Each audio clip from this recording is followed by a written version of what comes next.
Good evening मित्रों। सभी मित्रों का Government.Vlogs यूट्यूब चैनल पर स्वागत है। हम अध्ययन कर रहे हैं सरल आवर्त गति के उदाहरण। उस सरल आवर्त गति के उदाहरणों की श्रृंखला में आज हम उदाहरण नंबर पढ़ेंगे 6। इससे पहले अपन ने उदाहरण नंबर 5 का अध्ययन कर लिया था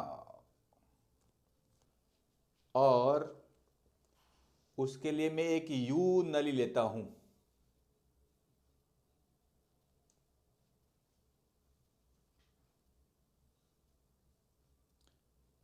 इस यू नली के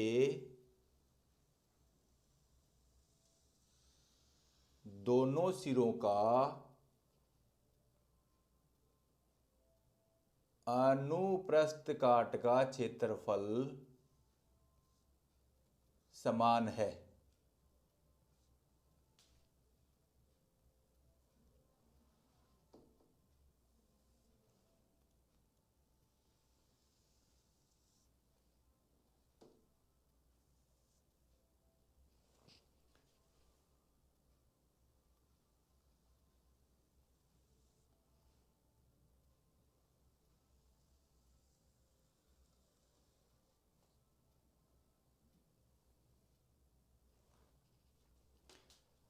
और हम ये भी मान लेते हैं कि जो इसका तल है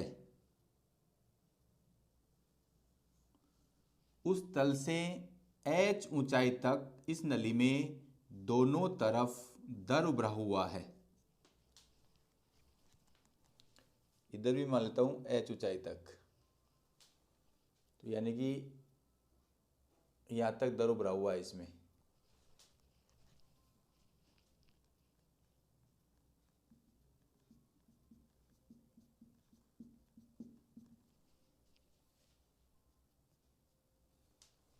यहां पर भी उसकी ऊंचाई कितनी है?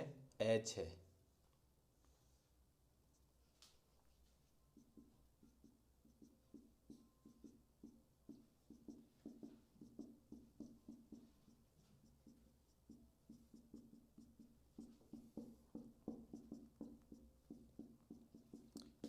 इसे हम कहते हैं यू नली में द्रव का दोलन।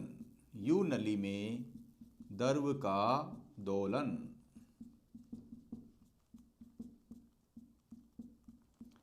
फिर हम देखेंगे कि जो यू नली में द्रव का दोलन है वो एक सरल आवर्त गति में होता है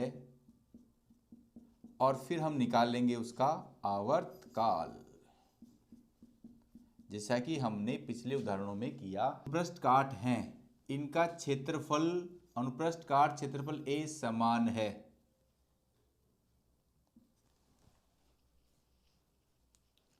दोनों यू नली में द्रव की ऊंचाई भी समान है। तो यू नली में द्रव का दोलन माना द्रव का द्रव्यमान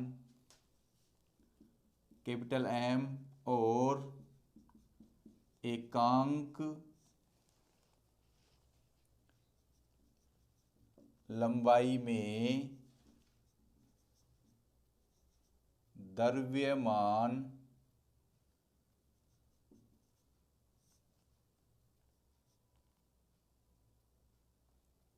एकांक लंबाई में द्रव्यमान स्मॉल m है। अब हम क्या करते हैं, हम इसमें जो h ऊंचाई तक द्रव भरा हुआ है उस द्रव को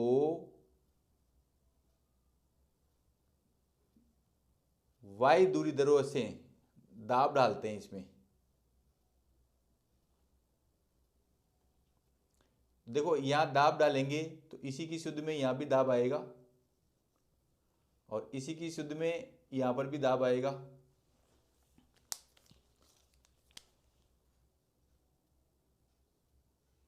तो ये दाब आएगा। इसमें इधर दाब डालने से इधर मैं दाब डालूंगा, किसी पिस्टन से दाब डालता हूँ, तो जितना वाई विस्थापन यहाँ पर होगा उतना पानी इसमें ऊपर आ जाएगा, उतना पानी ऊपर आ जाएगा।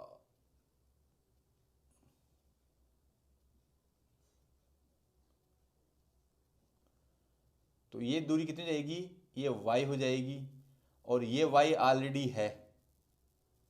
इसका मतलब ये हुआ कि यहाँ से किसी पिस्टन पर हम y दूरी या y विस्थापन करें तो उसके दूसरे बिंदु पर, जैसे मान लो कि ये मेरा बिंदु P है और ये बिंदु Q है, यदि बिंदु P पर हम y विस्थापन करते हैं तो बिंदु Q पर द्रव y विस्थापन ऊपर जाएगा। इसका कहने का मतलब ये है कि जैसे मैं यहाँ दाब डालूंगा तो ये जो द्रव है ऊपर नीचे दोलन गति करता है, ऊपर नीचे दोलन गति करता है। और अपन ने माना है कि एकांक लंबाई में द्रव्यमान m है, तो यह 2m लंबाई का द्रव्यमान कितना हो जाएगा, m इंटू 2y। तो अब प्रत्यानयन बल क्या लगेगा, इसके विरुद्ध लगेगा। द्रव ऊपर जा रहा है तो प्रत्यानयन बल का नेचर है विस्थापन की विपरीत दिशा में कार्य करना। तो बल बराबर माइनस एकांक द्रव्यमान इंटू लंबाई इंटू जी। अब देखो एकांक द्रव्यमान तो स्मॉल m है, लंबाई 2y है इंटू जी, ये आपका हो गया f। ये हो गया आपका समीकरण नंबर 1। नेगेटिव चिन्ह यह दर्शाता है कि प्रत्यानयन बल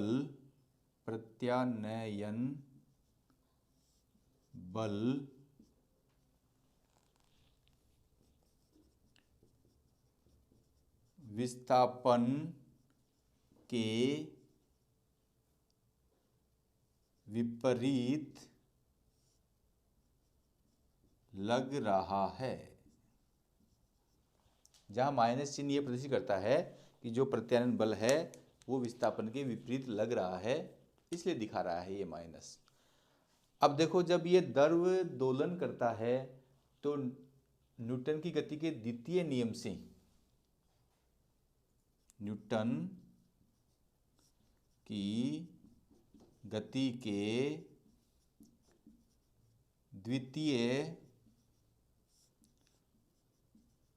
नियम से F बराबर एम ए।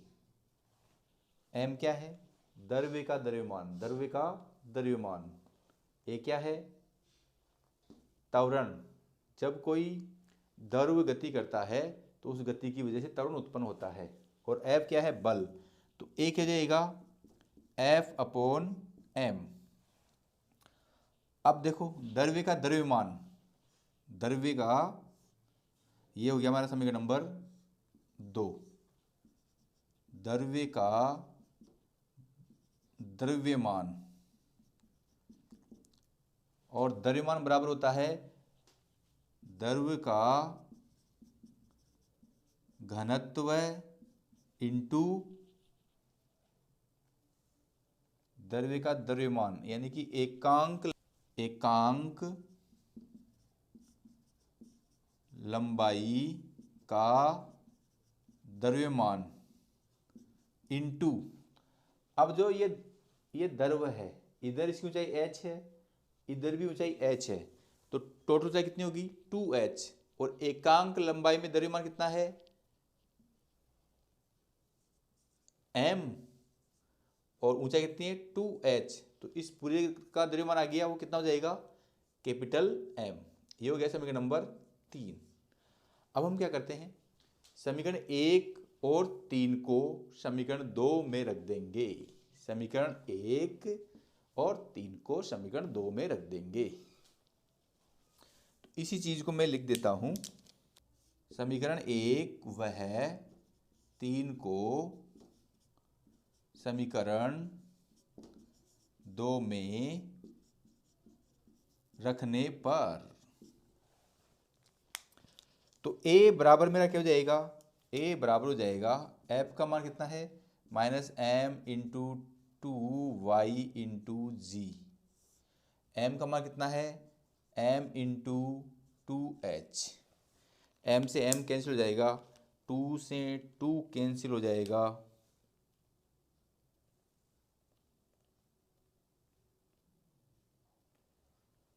देखो m से m कैंसिल, 2 से 2 कैंसिल, तो क्या बचा a equal to minus G upon H Y. अब जो a equal to minus G H Y है, इसको मैं लिखता हूँ a equal to minus omega square Y, जहाँ ओमेगा स्क्वायर बराबर g अपॉन एच, तो डेट सिंप्लाइज ओमेगा क्या जाएगा under root G upon H, ये हो जाएगा हमारा। अब देखो हमने देखा है यहाँ पर जो a है direct proportional to minus Y, क्योंकि ओमेगा स्क्वायर क्या है नियतांक है, तो a, अब यहाँ देख रहे हैं कि जो द्रव की गति है वो उत्पन्न त्वरण, द्रव की गति के कारण उत्पन्न त्वरण विस्थापन के समानुपाती है और विपरीत दिशा में है।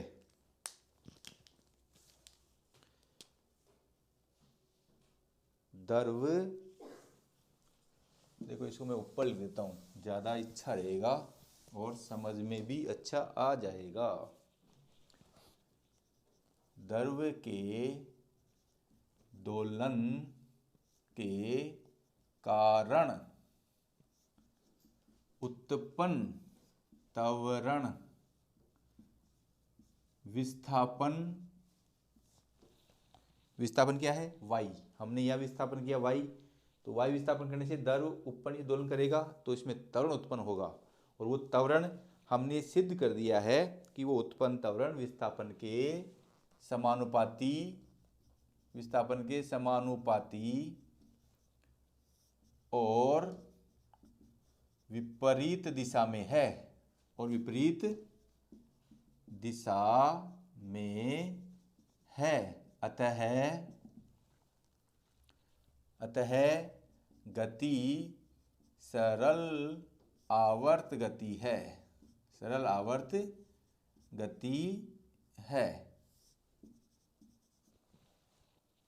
और यही हमें प्रूव करना था। अतः हम दावे से ये कह सकते हैं कि जब हम यू नली में द्रव में y विस्थापन करते हैं तो उसके दूसरे सिरे पर 2y दूरी में द्रव का दोलन होता है, और वो दोलन क्या होता है एक सरल आवर्त गति को प्रदर्शित करता है। अब उसका आवर्तकाल कितना होगा ये भी हम यहाँ देखते हैं।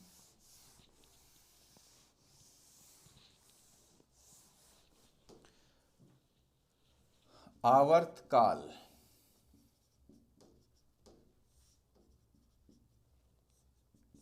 हम जानते हैं कि t is equal to 2 pi upon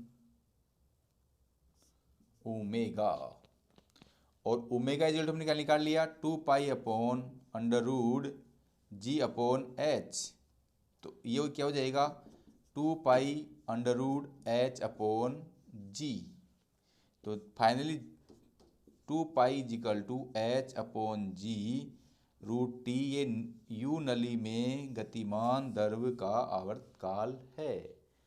आवर्तकाल जो है द्रव्य की ऊंचाई पर निर्भर करता है, द्रव्य के द्रव्यमान पर या एकांक लंबाई के द्रव्यमान पर निर्भर नहीं करता है। ये बात हमने पहले भी स्पष्ट करी है और ये बात यहाँ पर भी स्पष्ट हो रही है। तो ये द्रव्य के द्रव्यमान पर निर्भर नहीं करता है, ये केवल ऊंचाई पर निर्भर करता है। ये दोलन का जो आयाम होता है उस पर भी निर्भर नहीं करता है, तो आयाम पर निर्भर नहीं करता है, आयाम पर निर्भर नहीं, और द्रव्यमान पर निर्भर नहीं। ये किस पर निर्भर करता है? द्रव्य की ऊंचाई पर निर्भर करता है। ये केवल द्रव्य की ऊंचाई पर निर्भर करता है। देखो यहाँ 2 पाई कांस्टेंट है, जी कांस्टेंट है, तो हम यहाँ लिख सकते हैं टी अनुक्रमाती अंडररूट एच। जो आवर्तकाल है, जो यू नली के द्रव्य का आवर्तकाल है, वो ऊंचाई के वर्गमूल के समानुपाती होता है। अब आप इसका स्क्रीनशॉट ले सकते। तैरता हुआ बेलनाकार बॉक्स का दोलन। हम ये मान लेते हैं कि ये कोई आपका पानी भरा हुआ है और इसमें एक बेलन है जिसका अनुप्रस्थ काट का क्षेत्रफल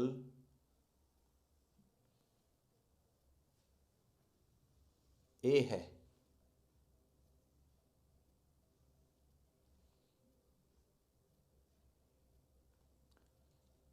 और ऊंचाई या लंबाई कैपिटल एल है। इसका क्षेत्रफल कितना है? ए। अब हम क्या करते हैं, ऐसा ही एक बेलन और लेते हैं। बेलन यही है, परंतु इस स्थिति को स्पष्ट करने के लिए मैंने इसी बेलन को एक अलग चित्र के माध्यम से दिखाने की प्रयास किया है।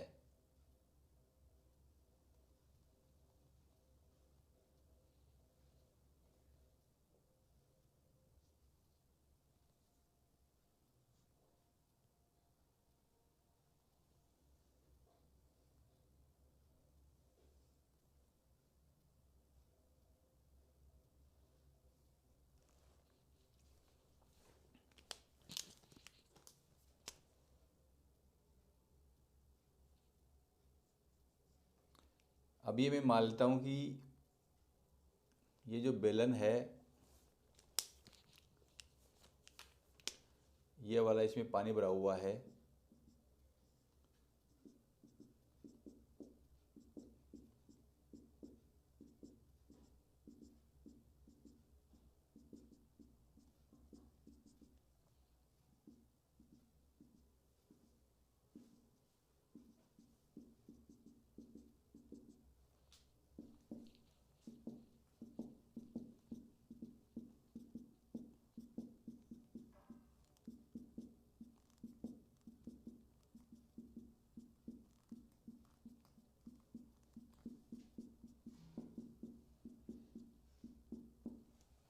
ये पानी भरा हुआ है इसमें।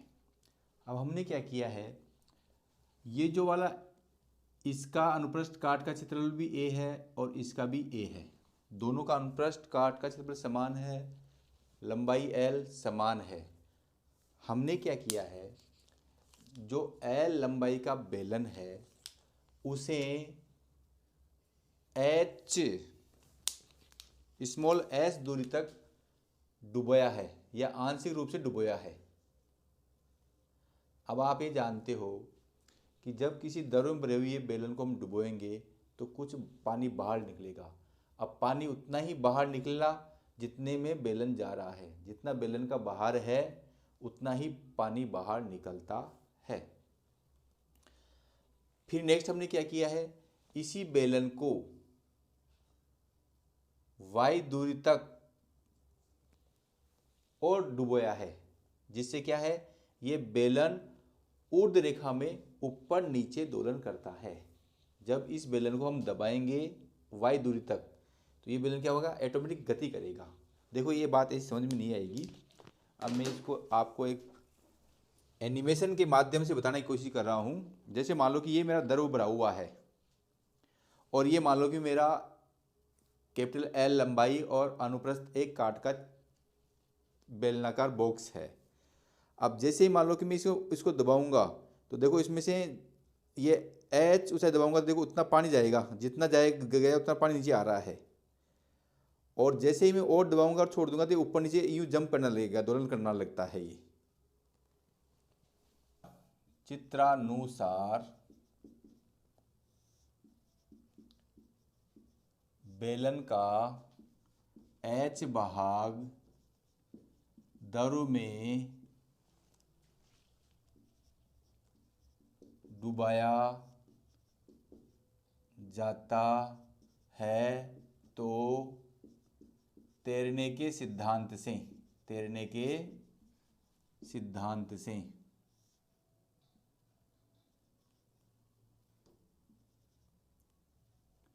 तैरने के सिद्धांत से तैरने के सिद्धांत क्या हो जाएगा? बेलन द्वारा एच ऊंचाई तक हटाए गए द्रव्य का भार बराबर बेलन का भार।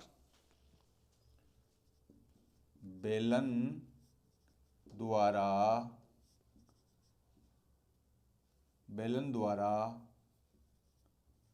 हटाए गए द्रव्य का भार उतना ही होगा जितना कि बेलन का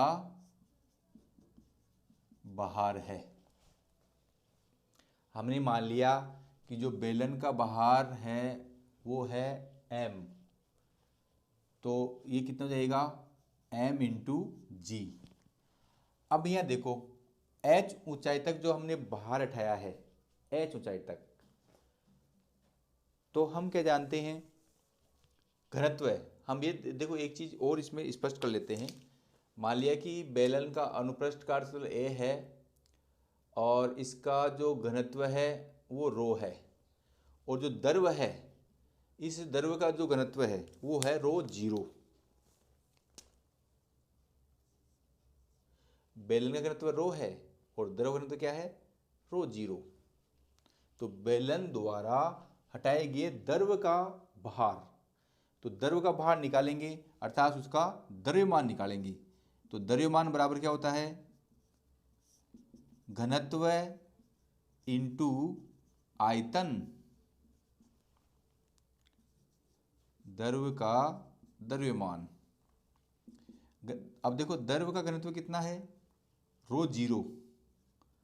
आयतन देखो इसका अनुप्रस्थ काट का क्षेत्रफल a है और h ऊंचाई तक की द्रव उठा रहा है, तो क्षेत्रफल इंटू ऊंचाई,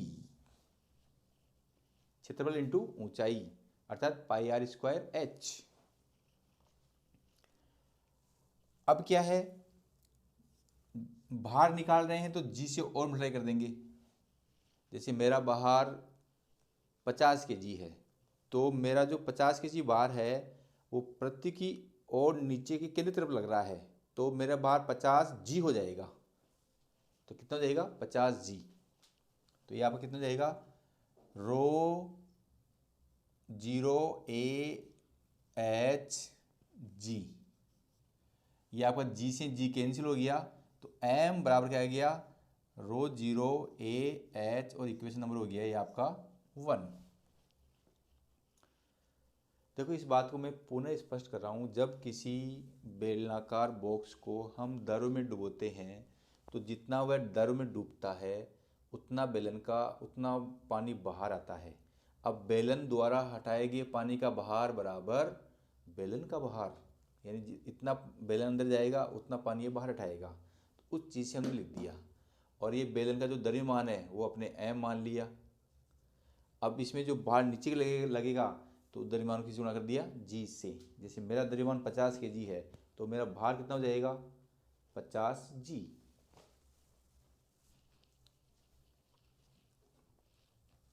ये हो गया समीकरण नंबर। इसके बाद बेलन को y विस्थापन और देने पर हमने क्या किया? पहले तो इस बेलन को h गहराई तक आंशिक रूप से डुबोया, फिर डुबोने के बाद में इसमें H विस्थापन और दे दिया, तो ये बात मिली। इसके बाद बेलन को Y विस्थापित करने पर बेलन ऊर्ध्व की ओर दोलन करता है। देखो, आपने बचपन में देखा होगा कि जब हम किसी बेलन को पानी में अंदर डुबोते हैं तो फटाक देसी बाहर आता है और एक साथ में आता है, ऐसे धीरे धीरे करता है, कंपन करने लग जाता है। तो वही मैंने क्या है, जब इस बेलन को हमने एस दबाया, एस दबाने के बाद में और वाई दबाया, तो ये कुल दबाने की स्थिति कितनी हो गई, H प्लस वाई हो गई। ये कितनी हो गई, H प्लस वाई।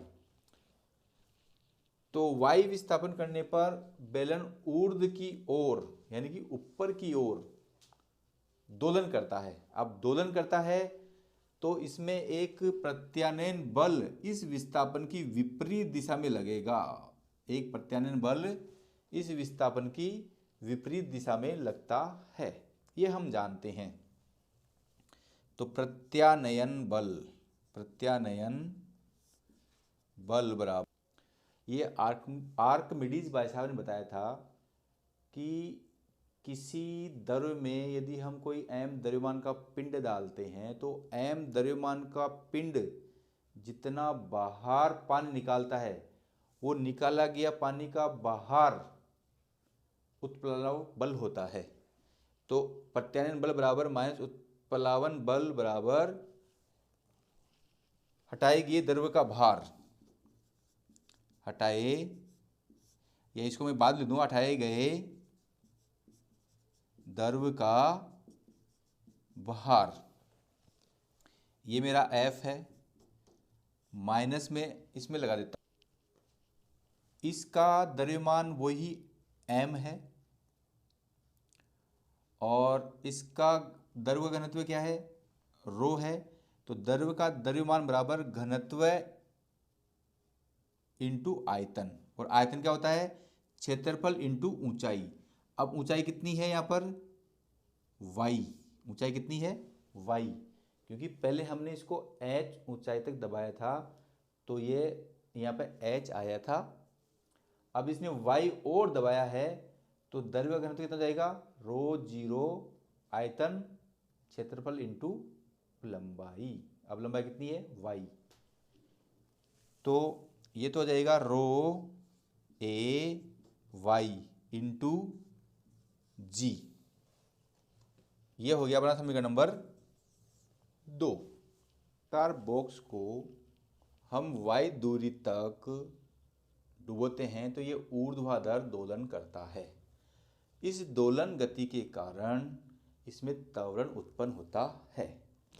दोलन गति के कारण क्या होता है, त्वरण उत्पन्न होता है। तो न्यूटन की गति के द्वितीय नियम से, न्यूटन की गति के द्वितीय नियम से क्या हो जाएगा, F बराबर ma। तो A बराबर क्या हो जाएगा, F अपॉन m।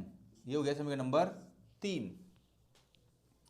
अब समीकरण 2 और 3 से, समीकरण 2 और 3 से, या मैं यूं कह सकता हूं, समीकरण 2 से f का मान 3 में रखने पर, या समीकरण 2 वह 3 से, समीकरण 2 वह 3 से, तो a बराबर क्या हो जाएगा, माइनस रो ए वाई जी अपॉन m। इसको मैं लिख सकता हूं माइनस ओमेगा स्क्वायर जी, जहां ओमेगा स्क्वायर बराबर रो ए, देखो ये मैंने थोड़ा सा गलत लिख दिया, रो ए वाई ऐसे क्या जाएगा, जी में चल जाएगा, रो जी अपॉन एम। तो that simplifies rho is equal जाएगा under root rho zero A G upon M. अब देखो ये जो स्थिति है वो किसको दिखाती है? सरल आवर्त गति को दिखाती है।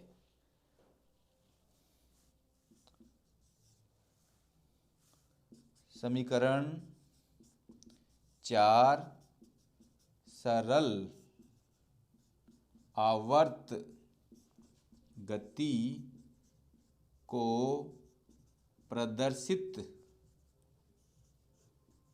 करता है।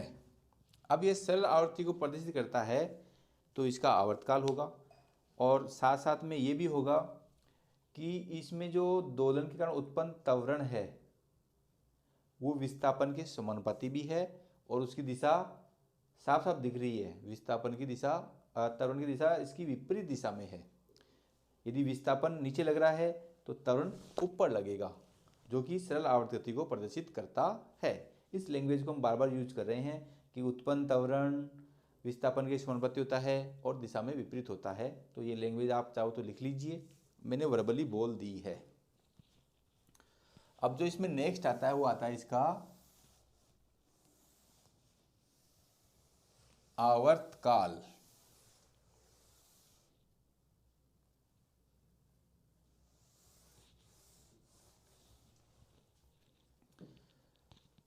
देखो ये समीकरण 1 मेरे काम आएगा, इसलिए मैंने इसको ऊपर लिखता हूं रो ए एच समीकरण नंबर 1। बेलन का द्रव्यमान, बेलन का द्रव्यमान बराबर बेलन का घनत्व इंटू आयतन। और बेलन का घनत्व हमने क्या माना है? बेलन का घनत्व माना है रो। आयतन क्या है? क्षेत्रफल a है और लंबाई l है। ये हो जाएगा समीकरण नंबर 5। तो समीकरण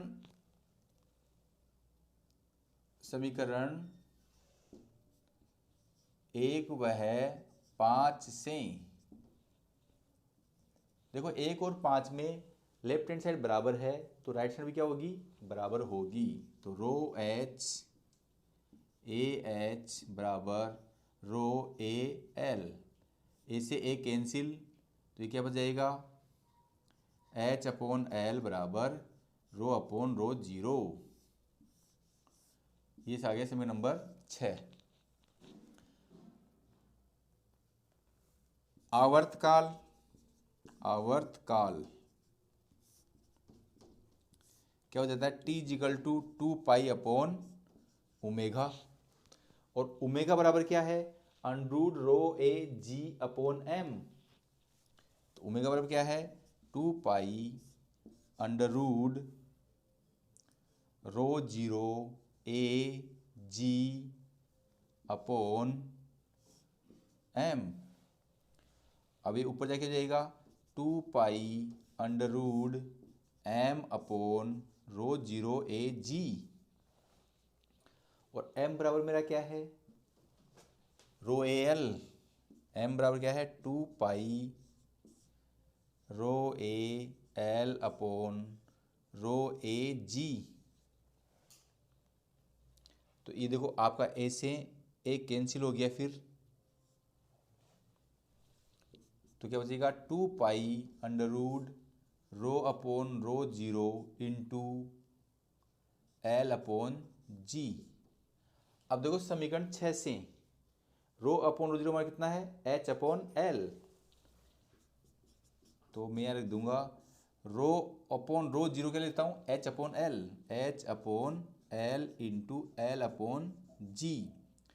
तो देयरफॉर टी इक्वल क्या जाएगा? 2 पाई अंडररूट एच अपॉन जी।